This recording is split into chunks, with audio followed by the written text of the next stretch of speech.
coûte.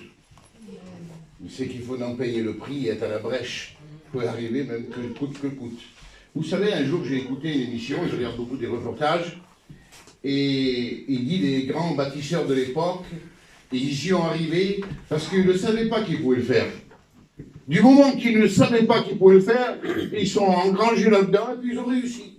Et ils ne savaient pas qu'ils pouvaient le faire. Et c'est pour ça qu'ils ont réussi. C'est pour ça avec Dieu, des fois, on s'engage avec Dieu, on jette en plein eau avec Dieu, même qu'on croit qu'on ne va pas réussir, avec Dieu on réussit. Amen. Bien souvent, c'est notre cas à nous, ça. Ah, j'y arriverai pas, et je ne m'engage pas parce que je ne suis pas capable et j'y arriverai pas. Mais la formation est en Dieu. Amen. La puissance de l'autorité, c'est Dieu qui va te donner et qui va te former. Amen. Alléluia. Ce qui compte, c'est la décision de t'engager avec Dieu et Dieu fera le reste. Parce que combien de temps il y a des retenues vers les gens à cause de ça, à cause de la capacité. Il dit, c'est pas que nous ne sommes pas capables, dit Paul, mais notre capacité ne vient pas de nous, mais elle vient de Dieu. Amen. Sûrement, si tu comptes sur tes capacités et sur tes choses à toi, ça n'ira pas bien loin. Amen. Regardez, la Bible dit qu'il habite une lumière inaccessible, Timothée 6 au verset 15. Personne ne peut la voir, il dit, et personne ne peut y aller. Alors comment on fait? Humainement, c'est impossible. Ce n'est pas possible, parce que personne ne peut la voir et personne ne peut y aller. Comment il faut y aller, comment il faut faire pour y aller? Il est impossible humainement d'y aller. Mais en acceptant la grâce de Dieu, être sur le terrain de Dieu, tout est possible à celui qui croit, dit la Bible. Dans le psaume 36, au verset 10, la Bible dit, c'est par sa lumière à lui, qui nous anime à nous, qu'on voit sa lumière. Amen, alléluia. C'est qu'il faut accepter la grâce de Dieu d'un engagement déterminé avec Dieu, de se jeter en plein eau. Amen. Là, on peut voir des choses que c'est pas possible. Des choses invisibles à l'œil nu, nous ne pouvons pas le voir. Mais en acceptant la parole de Dieu, en acceptant la grâce, c'est par sa lumière que nous voyons sa lumière. Amen. À cause qu'il nous a mis cette lumière en nous, nous pouvons voir sa lumière. Amen. Alléluia. Alléluia. Je vais faire vite une lecture parce que, voilà, je voudrais vous dire 2-3 mots ce matin. C'est la journée d'Éternel, vous le savez. Il a préparé, dit la Bible. Psaume 118, au verset 24. Dans la joie et dans l'allégresse. Cette journée lui appartient, dit la Bible. Mais nous allons en profiter. Dans la joie et dans l'allégresse. Amen, alléluia. Bon, c'est Job 23, verset 10. Néanmoins, il sait néanmoins quelle voie suivre. S'il m'éprouve, je sortirai comme de l'or. Ça, il faut être dans les mains de Dieu, dans le chaudron de Dieu, certainement passer dans une épreuve ou dans une chose quelconque, pour être éprouvé, passer dans le creuset et sortir pur comme de l'or. Amen, alléluia. J'ai gardé sa voie et je ne m'en suis point détourné. Amen. Amen. Voilà ce qui compte. Malgré les épreuves, malgré les vents contraires, malgré le creuset, je me suis attaché à ses pas et je ne m'en ai point détourné. Amen. Parce que Dieu a des projets pour nous. Amen. Comme il dit souvent Nicodème, des projets de paix et non de malheur. Bien souvent, nous avons des projets de malheur, nous. Il y en a qui construisent des ponts et tombent sur des voitures et puis il y a plein de morts. Ça, ce n'est pas les projets de Dieu. Vous comprenez? Les projets de Dieu, c'est différent. C'est des projets de paix, c'est des projets pour construire, c'est des progrès qui progressent, c'est des projets d'engagement. Amen, alléluia, et de réussite avec Dieu. Et nous allons voir un petit peu la référence de Jésus aujourd'hui, et qu'est-ce qu'on en est avec lui. Parce que nous sommes ses frères. Vous comprenez? Lui est le grand frère. Et la Bible dit, comme il nous a légitimés, nous sommes des enfants d'adoption. Amen. Alors, regardez. J'ai marqué toute une liste. Il y a longtemps que je voulais presser ce message. Je l'avais chez moi et je disais à Nicodème, j'ai des messages que j'étais étudiant simplement de la première année, que je n'ai jamais prêché. Un jour, Dieu me le mettra à cœur. Je les ai reçus et voilà. Et puis, j'ai dit, un jour, je vais prêcher. Hein, j'en ai pas mal. Vous comprenez bien, au bout de 25 ou 26 ans qu'on lit la Bible, on a quelques messages quand même. Ça, c'est pas besoin d'avoir de la prétention pour ça, mais au bout de 25 ans, tu es obligé d'avoir 3 messages, vous comprenez bien. Hein? Et un jour, je les prêcherai. Alors Jésus, la Bible dit, qu'il nous a laissé un exemple. Quelle importance que Jésus pense à nous et qu'il nous laisse un exemple, qu'il nous laisse un gabarit, un modèle, comme il a fait pour Moïse. Moïse, regarde sur la montagne et tu feras le tabernacle dans toute la plénitude que je te montrerai. Il a monté les mesures, il a tout montré, comprenez? Et là, c'est un exemple pour nous, c'est Jésus-Christ. Il nous a laissé un exemple et des traces, afin qu'on lui marche dedans. Amen, alléluia. Ça veut dire qu'il ne faut pas marcher devant Jésus, il faut marcher derrière Jésus, parce qu'il y a les traces de Jésus devant nous. Et Jésus est toujours l'exemple, et le protecteur divin, il est là, il nous garde. Alléluia. Et où Jésus passe, je ne pense pas qu'il se trompe. Donc on a trébuché, nous on est capable de repasser. Mais où il y a Jésus, nous ne trébucherons jamais. Vous savez, dans Ésaïe 59, la Bible dit qu'il y avait quelque chose de fermé. Un mur qui séparait entre nous et Dieu. La communication ne se faisait pas. Il n'y avait rien qui se passait. Mais Jésus a fait une impasse. Vous comprenez? Jésus a fait l'impasse. Il est le chemin, la vérité et la vie. Et nul ne vient au Père que par lui, dit Jésus. Comprenez ça? C'était fermé avant. Dans l'ancien monde, était fermé. Il y avait une séparation entre nous et Dieu à cause des transgressions. Il y avait la séparation. Mais Jésus a fait cette impasse. Vous n'êtes pas même? On ne serait pas là alors d'aujourd'hui. Alors il faut dire un fort amen. Pas pour moi, parce que, comme je disais à Rhodes ce matin, nous, on ne veut pas qu'on nous honore. Ça ne nous intéresse pas, toutes ces choses-là. Des éloges comme ça ne nous intéresse pas du tout. On doit honorer Jésus. Amen. Ou nous respecter, ça nous suffit simplement. On n'est que des hommes comme vous, que Dieu a pris et qu'il a mis à part pour prêcher un message. Vous comprenez ça? On doit honorer Jésus, Dieu, bien sûr. Hein? Alors, il nous a laissé un exemple. Dans Ésaïe 58, 10, la Bible dit, au verset 11, « L'Éternel sera toujours ton guide. » Vous comprenez? En laissant Jésus devant, il sera toujours l'homme qui va éclairer. Il est le phare qui éclaire le monde entier. Dans Jean 8,12, il dit qu'il est lumière du monde. Comprenez bien? Alors il éclaire tous les gens du monde. Il est le phare qui va éclairer tout le monde. Comme un bateau qui arrive de très loin dans les îles. Et le phare est allumé une semaine avant. Et il éclaire sur 50 km, le phare. À 4 lentilles. Vous comprenez? C'est un guide pour les bateaux. Les bateaux, dans la nuit, ils savent où aller. Et Jésus, comme il est lumière du monde, nous ne pouvons pas se tromper. Comprenez ça? En suivant ces traces, il n'y a pas de souci. Dans Ésaïe aussi 8, au verset 11, il dit « L'Éternel me parlait, et sa main me saisissa, pour pas que je marche dans les endroits où il y a des transgressions, où il y a des choses qui ne vont pas. » Comprenez? Il nous détourne un petit peu, comme l'ange de l'Éternel campe auprès de celui qui le craint, et il le détourne du danger. Amen. Et la Bible dit, il arrache le danger. Il faut quelque chose de vite. Vous comprenez? Vous savez, quand on se trompe, on s'énerve toujours. On se trompe trop, on s'énerve toujours. En réalité, maintenant je ne le fais plus quand j'ai compris ce texte. Je dis peut-être que Seigneur, tu m'as délié. Alors maintenant, avant, oh là là, et toujours ci, toujours là-bas, un feu rouge trop long, où il y a un peu de circulation, ça n'a rien qui va. L'autre jour, je vous dis la vérité de Dieu, j'allais voir mon fils sur la rocade. Je vous dis la vérité de Dieu, puis j'étais pressé. Un petit peu devant moi, et 2 voitures sont écrabouillées.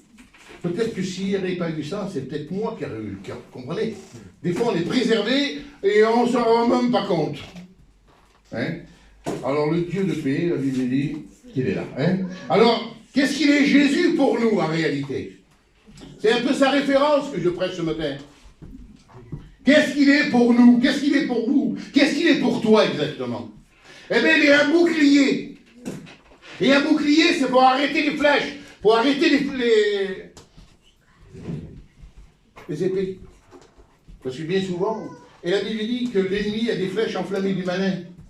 Alors, il les mettait dans la poêle, les Romains, dans la résine, il les allumait, et puis jetait les flèches comme ça. Et le diable a fait la référence un petit peu. Alors, si on n'a pas de bouclier, alors il y a le petit et le grand bouclier. Le petit bouclier, c'est pour l'épée. Et le grand bouclier, c'est pour le javelot. C'est pour avancer, c'est pour gagner du terrain. Alors il ne faut pas simplement de combattre et aussi gagner du terrain, comprenez-le. Il faut construire dans les zones un peu plus loin, vous comprenez bien. Il faut s'engager beaucoup plus loin. Il ne faut pas rester qu'ici, qu'à Nord, là. Hein, au Gravaison, il ne faut pas rester. Il faut aller un peu plus loin. Hein. Il faut s'aventurer comme Pierre. Il a fait une aventure extraordinaire, Pierre. Maître, si c'est toi, ben, tu ordonnes que je vais vers toi. Ben, Pierre, viens. Comment ça se fait que les 11 ont resté dans la barque et n'ont pas bougé, eux? Ils n'ont pas voulu s'engager pour les sur le trop dangereux. Pourtant, il y avait 11 personnes qui étaient dans la barque et ils auraient pu dire Rod, viens manger à midi. L'autre est à côté, je ne l'ai pas évité, il se met en colère. Et là, l'autre, il a marché sur l'eau et il y en a 11 qui est resté dans la barque et personne n'a bougé. C'est bizarre, ça, quand même, hein. Le peu nous évite, mais quand c'est pour l'engagement de Dieu, c'est différent. Moïse, va en Égypte. Seigneur, tu sais, je ne sais pas trop parler et j'ai la bouche embarrassée. Et quand il était en Égypte, il était général. Il était puissant en parole et en œuvre. Bon. Pour Dieu, c'est différent. Hein. Alors l'Éternel est ma force et mon bouclier. Et il me protège. Amen. Amen. Alléluia. Le bouclier de Saül, dit la Bible. Vous le verrez dans 2 Samuel 21. A cessé d'être oindre par Dieu. Vous comprenez ça? Tant que le bouclier est en action, tant que le bouclier il se lève pour aller faire la bagarre, pour combattre, pour gagner des victoires, dans l'engagement, amen. Mais le jour où Dieu ferme les portes, c'est terminé. Le jour où Dieu arrête de oindre quelqu'un, de l'onctionner à quelqu'un, c'est fini. Saül était même plus roi, il n'était plus rien du tout. Vous comprenez? Tant que Dieu nous prend en main et qu'il nous engage, c'est différent, ça. Le jour où on est engagé nous-mêmes, ça ne va plus. Parce que Saül est engagé lui-même après. Pour le peuple, il était roi, mais pour Dieu, il n'y était plus. Les gens voyaient toujours le roi. Ils voyaient le roi Saül, mais en réalité, devant Dieu, c'est que Dieu est fermé, terminé. Là, ça devient grave quand Dieu est fermé. Colossiens 29, la Bible dit, nous travaillons et nous combattons avec sa force à lui qui agit dans nos membres. Pas nos forces à nous, hein. La force de Dieu. Gédéon, marque la force que tu as, parce qu'il était assez fort. Mais le jour où la force manquait, c'était différent. Dieu peut rajouter. Un homme qui est engagé, Dieu rajoute. Mais nous travaillons à la base avec sa force à lui qui agit dans nos membres. Amen. Alléluia. Voilà, qu'est-ce que la référence du bouclier. Et je suis très petit ce matin, comprenez-le bien. S'il y a des gens qui ont de la connaissance, ils peuvent apporter beaucoup plus haut. Comprenez? Mais nous, on est limité à ce que Dieu nous a donné. Amen, alléluia. Et merci Seigneur. Il est un rocher. Alors il est marqué, je dis, tu es mon rocher. C'est important d'être un rocher, hein? Seigneur. En sûreté, à l'abri du danger. Ésaïe 28 au verset 16. Tu as mis en action une pierre angulaire de prix, un rocher de prix. Vous savez qui c'est ce rocher? C'est Jésus quand même. Hein? Vous comprenez on dit ça, mais il faut peut-être mieux expliquer que ça. Tu as mis en action une pierre de prix, un rocher de prix, un amas rocheux, en qui on peut se mettre dessus, en qui on peut construire. Un jour, il y a eu une prophétie qui disait, tu parles de construire, mais tu as un pied sur le sable, un pied sur le rocher. Pour que Dieu nous parle, il faut qu'on ait les 2 pieds sur le rocher. C'est vrai que des fois, les éléas de la vie nous empêchent. On ne fait pas tout ce qu'on veut. Mais le cœur, il faut qu'il soit. Seigneur, je ne peux pas, mais mon cœur y est. Paul, il dit, j'étais absent de corps, mais présent en l'esprit, j'étais avec vous. Eh oui, mais souvent, on ne fait pas tout ce qu'il faut, mais bon. Regardez, Job, il était sur le rocher, la Bible dit. Jamais dans la Bible, vous verrez que Job a été loin. Qui a reçu une onction, vous ne le verrez jamais. Jamais vous le verrez. Mais moi, je n'ai pas vu toujours. Merci Seigneur pour celui qui le découvre. Mais là, la Bible dit, il faut le comprendre le texte. Job 29 au verset 6. Job était sur le rocher, près du rocher, et le rocher répandait des ruisseaux d'huile. Amen, alléluia. si Job n'aurait pas été loin, si l'onction de Dieu n'aurait pas été sur Job, est impossible de supporter ce qu'il a supporté, Job. La mort de ses enfants, la mort de tout, la maladie, toutes ces choses, la ruine de chez lui. Job a tout supporté à cause de quoi? À cause de quoi que Job a tout supporté? Parce qu'il était sur le rocher qui répandait des ruisseaux d'huile. Amen. Job baignait dans la bénédiction, malgré toutes ces épreuves-là. Vous savez, il y a un texte dans Samuel 3,39. J'ai reçu l'onction royale. Malgré que j'ai reçu l'onction, je suis qu'un homme et je suis faible. Ça veut dire en quelque sorte que sans l'onction, sans l'intervention de Dieu, sans la puissance de Dieu, sans la main de Dieu, nous sommes très faibles. Comprenez-le bien. Si on fait des choses, c'est par l'onction. Les gens de l'ancienne époque étaient saisis par l'onction et pouvaient faire des choses extraordinaires. Des choses que c'était très dur, qu'ils ne pensaient même pas à faire. Mais à cause que l'onction les saisissait, ils étaient capables de faire des choses extraordinaires. Amen. Si on fait quelque chose, c'est par l'onction que Dieu nous a donnée. Il ne faut pas s'inventer plus que ça. Si Dieu ne nous permet pas, qu'il ne nous donne pas la force de s'engager à faire des choses qui nous sont très dures pour nous, comme il disait David, Seigneur, donne-moi la force du buffle. Ah ben oui, comprenez-le bien. Sans ça, c'était impossible à réaliser tous les desseins que Dieu lui avait donnés, à demander à David, comprenez-le bien. Et si Dieu nous demande quelque chose, c'est qu'il nous rend capable et nous donne la force de l'accomplir. Si Dieu nous envoie dans un endroit, il fera tout pour qu'on y arrivera. Vous avez vu quand il a dit à Jonas, va à Ninive. Jonas n'a pas voulu y aller. La deuxième fois, il a été, tout a été bien. Comprenez-le bien. Hein? Alors voilà le rocher. Il était un roi, vous le croyez ça? Ça a été dit ce matin. C'est vrai qu'il a dit ça. Il est le roi. Bon, c'est sûr que humainement, je ne crois pas que c'est un roi. Vous comprenez-le bien. Nous, vous savez comme on est. Mais après les aventures avec Dieu, après avoir eu connaissance de Dieu, des choses, on comprend qu'il est roi, bien sûr. Et tous les gens lui ont soumis. Voilà. Il est roi. Sois attentif à m'écrire, mon roi. Tout lui est soumis, il y a des Les éléments lui sont soumis. Dans le psaume 119, 91, il dit que tous les éléments de la planète lui sont soumis. Ils sont son autorité. Amen. Vous savez, dans le psaume 104, 19, il dit il a donné un ordre au soleil. Il a donné une heure au soleil. Couche-toi.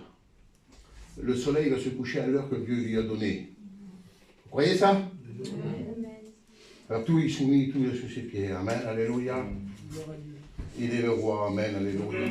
La Bible dit qu'il est un berger. En grec, on dit le pâtre. David, il disait en grec, éternel est mon pâtre. Et le mot paître, c'est de faire. Le mot pâtre, c'est le berger. Et paître, c'est ce qu'on fait. C'est ce qu'on est. C'est la situation qu'on fait. Il est un berger. Dans le psaume 119, au verset 9. Comment le jeune homme rendra-t-il pur son sentier? Comment il va faire? Le rendre pur. Je peux marcher, moi, dans un sentier, je peux aller partout. Mais le rendre pur, comprenez-le bien, c'est différent, en se laissant diriger d'après la parole de Dieu. Voilà comment on peut rendre nos routes saintes et agréables à Dieu. Marcher pour Dieu, s'engager pour Dieu. Voilà, Dieu rend les sentiers purs. Amen, alléluia. Ils sont beaux les pieds. Celui qui a une nouvelle. Amen. C'est vrai, on rit, mais en réalité, c'est une grande importance, comprenez bien. Un homme qui est engagé pour Dieu, un homme qui marche pour Dieu, comprenez bien, c'est tout différent, même, que quelqu'un qui fait jamais rien. Ça arrive des gens qui font jamais rien, mais enfin. Il est le berger. La Bible dit que Jésus est le reflet de la gloire de son Père. Un reflet, hein. Le reflet, c'est ça, regarde. Je vois un reflet là, ici. Là. Vous voyez? Et l'empreinte de sa personne. Vous comprenez ça?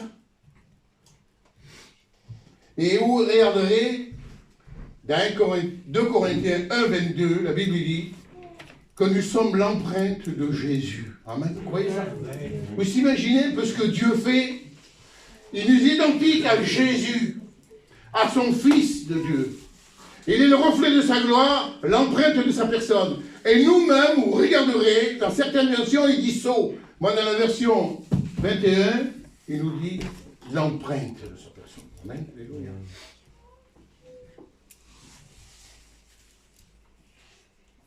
L'empreinte digitale de Jésus, nous sommes. C'est grave, en vérité.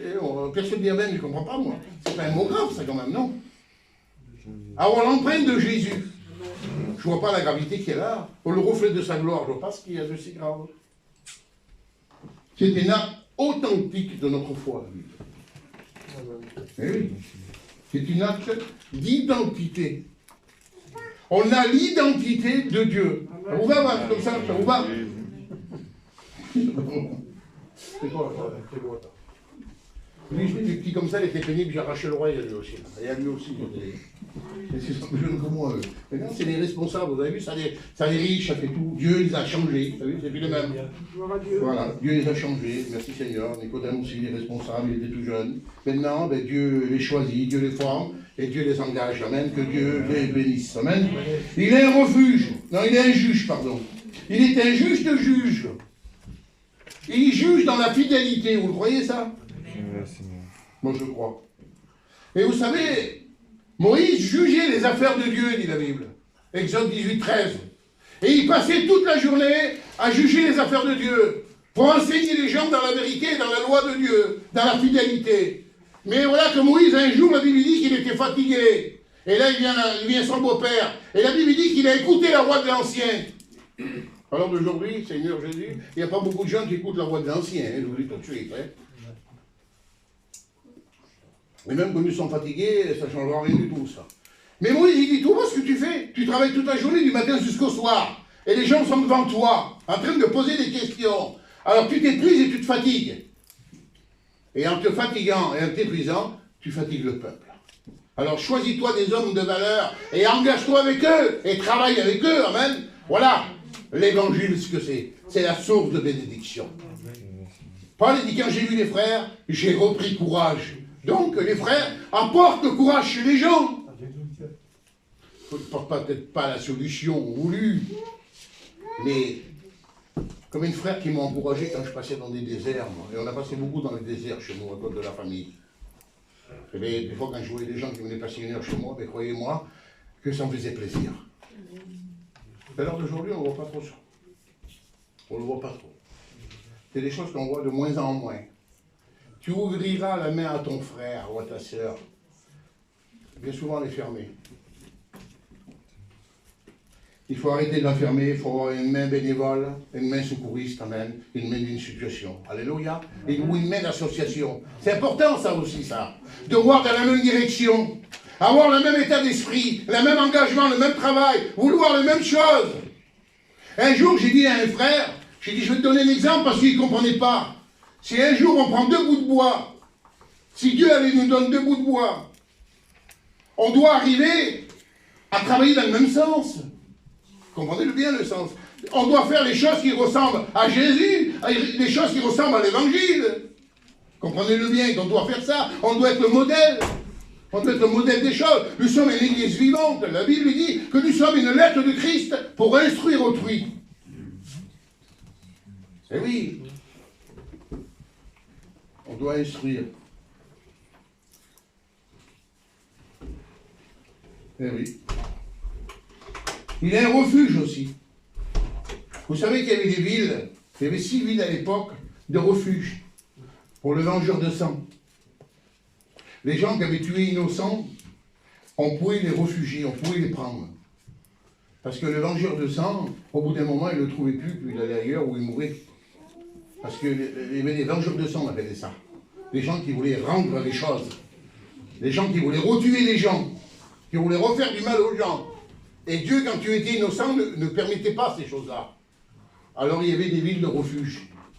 Mais en réalité, Seigneur Dieu, l'évangile, c'est la plus grande chose, la plus belle maison de refuge pour tout ce qui se passe, comprenez-le bien.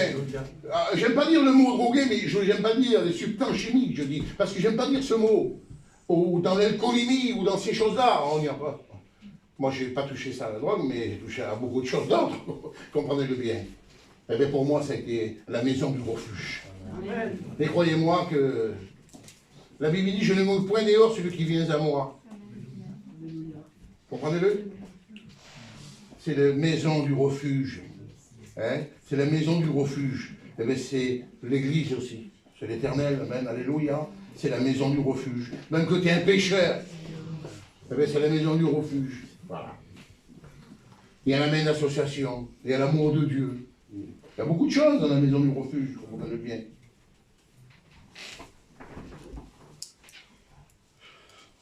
Eh oui, la Bible dit dans la détresse, une force. Amen, alléluia. Dans la détresse, eh bien, des fois, tu as besoin d'une main forte. Quand tu es dans la détresse, tu as besoin qu'on te donne la main. Alléluia. Parce que des fois, tu es découragé, abattu. Eh bien, tu as besoin qu'on te donne cette main qui fait partie du refuge de Dieu. Amen, alléluia. C'est une forteresse aussi, je ne voudrais pas aller trop loin. Parce que j'ai quelques points à dire et après ce serait long, regardez déjà 11h10. Ça va vite, hein? Des fois on est derrière le micro, on ne fait pas attention, mais le temps passe, le temps passe. Alors tu es mon rocher et tu es ma forteresse, amen, amen, où je suis en sûreté. Il n'y a pas plus qu'un rocher, en réalité, pour se mettre en sûreté. Il y a des gens qui creusent dans les rochers, ils font des maisons dedans. Et c'est des maisons millénaires. Ils font des grottes dans les rochers, et ils y habitent à l'époque, ils y habitaient. Plein de gens habitaient dans les rochers. On faisait beaucoup de choses dans les rochers. On faisait même des trucs des abeilles, là, dans les rochers, pour le miel. Même il y en a qui, avec le respect je dois, faisaient des tombes dans les rochers. Ils faisaient beaucoup de choses dans les rochers. Avant, les rochers servaient à beaucoup de gens, les rochers. Eh bien là, ils étaient en sûreté, déjà pour les brigands, pour les gens méchants, eh bien pour les ouragans, pour toutes ces choses-là, ils étaient en sûreté, c'était un refuge pour eux. C'était là, c'était le rocher, amen. Le rocher, c'est là où tu peux, en réalité, construire ta vie, bâtir ta vie. Vous savez, un foyer qui est sur le rocher de Dieu, amen, alléluia. Même qu'il y a du vent, même qu'il y a de la pluie, même qu'il y a quoi que ce soit, le rocher ne bouge pas. Amen. Ce rocher fortifié, amen, alléluia, qui est Jésus, bien sûr. Et on en a besoin tous, on en a tous besoin de ce rocher-là, parce qu'à l'époque qu'on est aujourd'hui, il y a beaucoup de choses qui ne se passaient pas, et donc on a besoin de ce rocher. Amen. Fortifie-toi et affermis-toi. Amen. Voilà. On s'affermit sur le rocher. Amen. Alléluia. Si on construit notre foyer, c'est sur le rocher. Si on construit notre maison, c'est sur ce rocher. Amen. C'est un amas rocheux. Amen. Alléluia. Et même dans la Bible, il est beaucoup parlé des rochers. Beaucoup parlé des rochers. Je ne sais pas qui c'est qui a prêché là-dessus un jour, mais enfin, il est beaucoup parlé des rochers. Il justifie. Alors David, il dit, Seigneur, tu me sondes et tu me connais. C'est beau, hein, d'être sondé par Dieu. Tu éprouves-moi. Tes paroles, c'est des paroles de vérité. Là, je vais rentrer dans un point sensible, si vous me le permettez. C'est un point très sensible, attention. On le croit simple, mais à mesure qu'on le lit, ou peut-être que nous, on amplifie, j'en sais rien, mais pour moi, c'est quand même sensible. Proverbe 17, 15. Si tu absolus le juste, ça veut dire que tu épargnes le juste, que tu condamnes le juste, et que tu absolus le coupable. C'est l'abomination devant Dieu. Oui, ça. Et puis le mot abomination, je n'ose pas vous le dire ce que ça veut dire. Vous le verrez chez vous. Il y a des dictionnaires, tout le monde connaît tout. Les gens, ils connaissent tout sur l'internet, mais les petits jeunes, ils savent tout. Tu condamnes le juste, et tu absolus le coupable. C'est une abomination devant Dieu.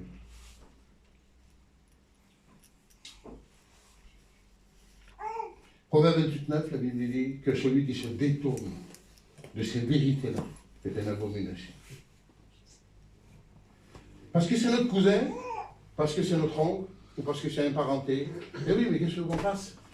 Qu'est-ce qu'on va faire? Il est de chez nous, lui. Alors ça fait qu'on l'épargne. Et puis après, voilà. Le juste nous condamne. Ça, c'est. Il ne faut pas baisser la barre trop haute, il ne faut pas la baisser trop basse. Dans Juge 19, la Bible dit que dans tes paroles, dans ton jugement, Hervé, dans ton jugement, dans tes pronostics, tu ne te le chargeras pas d'un péché. Un mauvais pronostic, un mauvais jugement, on se charge d'un péché. Ce n'est pas la référence qu'on devrait avoir qui est marquée là. Vous comprenez? Des fois, on ne comprend pas et c'est grave, c'est assez grave les choses. Voilà. Somme 50 au verset 8. La vérité se trouve au fond du cœur. C'est le secret. C'est le secret que lui ne sait pas, que lui ne sait pas, que lui ne sait pas. C'est le secret. C'est mon secret à moi. C'est mon secret, mais que Dieu le connaît. Le péché était caché dans le pan de sa robe. Excusez-moi de dire ça, mais le péché mignon était caché. Il n'était pas découvert. Les gens ne le savaient pas. Je cultivais ça parce que c'était un petit péché mignon. Je gardais ça pour moi. Personne ne le savait. La famille ne sait pas. Personne ne le sait. Voilà. Mais l'œil de l'Éternel le savait. Et c'est pour ça que tu ne progresses pas. Et c'est pour ça que tu n'avances pas. Et c'est pour ça que tu ne t'engages pas avec Dieu. Parce que tu sais que tu as une carence en toi. Enfin, je ne fiche personne. Mais c'est comme ça les choses. Pourquoi que les gens ne sont jamais engagés? Pourquoi que les gens ne progressent pas? Pourquoi que le petit est toujours en bas? Il devrait grandir. Il n'a pas progressé. Il n'est pas en maturité. Pourtant, il a 3 ans aujourd'hui, il a l'âge de 3 ans, dans 10 ans, il fait toujours 3 ans. Est-ce que c'est normal? Non, il n'a pas progressé. Il y a une carence à la base qui se passe. Il y a quelque chose qui est enfui, que nous ne le savons pas, que la personne ne veut pas révéler, mais qu'un jour, Dieu, il va le mettre à la crue. Eh oui. Vous savez, dans Jérémie 33, il dit « Invoquez-moi, et je vous répondrai, et je vous annoncerai des choses cachées que vous ne connaissez pas. » Voilà. Il y a des gens qui ne seront jamais des découvertes avec Dieu. Jamais ils auront des découvertes avec Dieu. Jamais ils seront engagés fidèlement et l'engagement déterminé avec Dieu, parce que Dieu ne répondra pas. Voilà. Un jour, le Carvan nous a donné une allusion. Les gens, ils récupèrent les bénédictions qu'il y a dans un bassin, mais il n'est plus apprévisionné. L'eau apprévisionne pas. Alors le bassin reste tari et tu te sers des petites choses. Tu te sers des choses, des petites choses. Mais en réalité, l'abondance, tu ne la connais pas. Tu ne connais pas l'abondance. Deutéronome 29, 29. Le secret appartient à Dieu. Ça, c'est à lui. Ça y appartient. Personne ne peut lui enlever. Mais la révélation, c'est pour ses enfants, dit la Bible. C'est pour nous, la révélation. Éphésiens 1,9, il dit qu'il a renfermé en lui des choses précieuses pour sa préscience. Et il va les mettre à l'exécution pour celui qui l'aime. Comprenez? David, il en a fait des choses, mais c'était l'homme selon son cœur de Dieu. C'est pas parce que tu vas être maladroit que tu vas pas être le cœur de Dieu. Ça, il ne faut pas t'imaginer. Tout le monde est maladroit. Mais il faut que le cœur soit vrai. C'est ça la différence. C'est que le cœur est vrai. Vous savez que l'évangile est des questions de cœur. Tu aimeras le Seigneur de tout ton cœur et de toute ton âme. C'est l'histoire de cœur, l'évangile. C'est pas une histoire d'intelligence ou de savoir. C'est une histoire de cœur. Un homme qui est responsable, là, et qui n'a pas un cœur de berger, il ne sera jamais responsable. Donc il a un cœur qui aime les âmes. Et qu'il aime soigner les âmes et faire attention. Ah oui, si les brebis vont de droite et de gauche, de tous les côtés, et sans que le berger fasse attention, il est en perte des brebis. Qu'est-ce qu'il dit? On mettra les 99 dans un enclos, dans un endroit sûr, et on ira chercher la 100e. Mais il faut que l'Église soit protégée avant. Il faut qu'il soit rassuré. Il faut qu'il aille à un lieu sécurisé. Comprenez ça? Eh oui, on a besoin de toutes ces choses.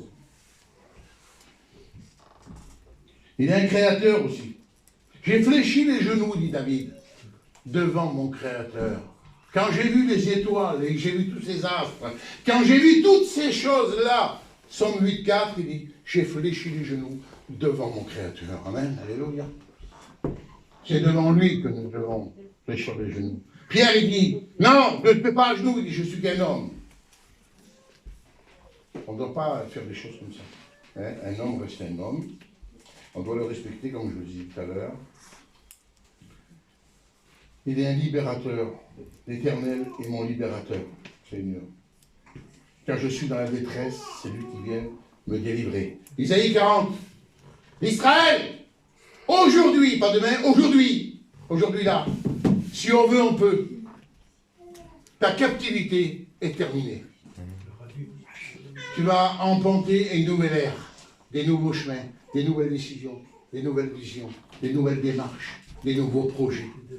Parce que ta captivité te privait de la gloire de Dieu. Aujourd'hui, c'est terminé. Est-ce que tu le veux? Seigneur, c'est amen, non? Vous êtes tous libérés. Tant mieux si vous êtes tous au diapason, amen. Mais s'il y a des problèmes, il ne faut pas gêner. Parce que le berger est là. Jean 36. Si le Fils de Dieu t'a franchi, tu seras réellement libre. Galates 5, c'est pour la liberté de Christ que nous sommes affranchis. Amen. Alléluia. Nous sommes des affranchis. Oui, c'est bien.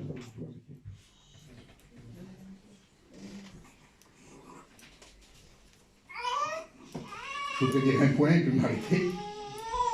Jean, tu ne veux pas, hein, je vais en travers, Jean, je connais celui-là. Il est un protecteur, et j'arrête alors. Alors, j'ai fait toute une liste, et il y avait longtemps que j'avais ça. Des fois, je ne prêche pas tout, mais bon. Protecteur.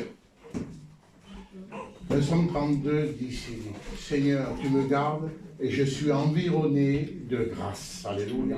Dieu nous environne de grâce, nous ne risquons rien, nous sommes protégés par la main de Dieu. Il dit, je tiens dans la main tous les âmes de ceux qui vivent, il dit Job. Tous ceux-là qui vivent pour Dieu, Dieu les tient dans la main. Et personne n'est ravi à ma main. Il y a un texte dans la Bible qui dit que Dieu met la main sur la terre et le monde entier est en tremblement. La terre fait 510 millions de kilomètres carrés, et s'il met la main sur la terre, la Bible dit, le monde entier est en tremblement de terre, mais il ne le fait pas, parce qu'il nous aime. C'est la main de la situation, c'est la main qui nous protège. Alors si nous sommes dans la main de Dieu, je ne vois pas qui c'est qui va nous ravir. Amen.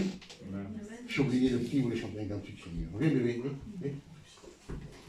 J'arrête, allez, j'arrête de toute façon. De toute façon, si je continue, ça serait trop long, ça ne sera pas grand-chose. Allez, ouh, il est lourd celui-là. Allez, allez. Tu es mon berger. Oh, alléluia, amen, amen. Papa. Ah, vas-y, alors, les fort, fort, fort.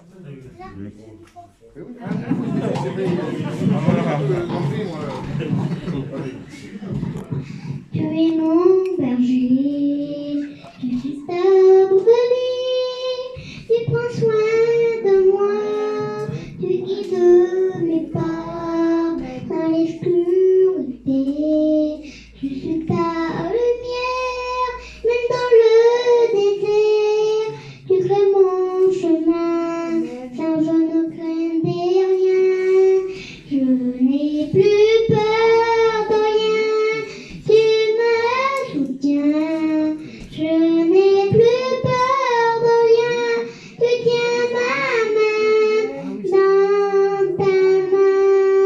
Amen. Alléluia.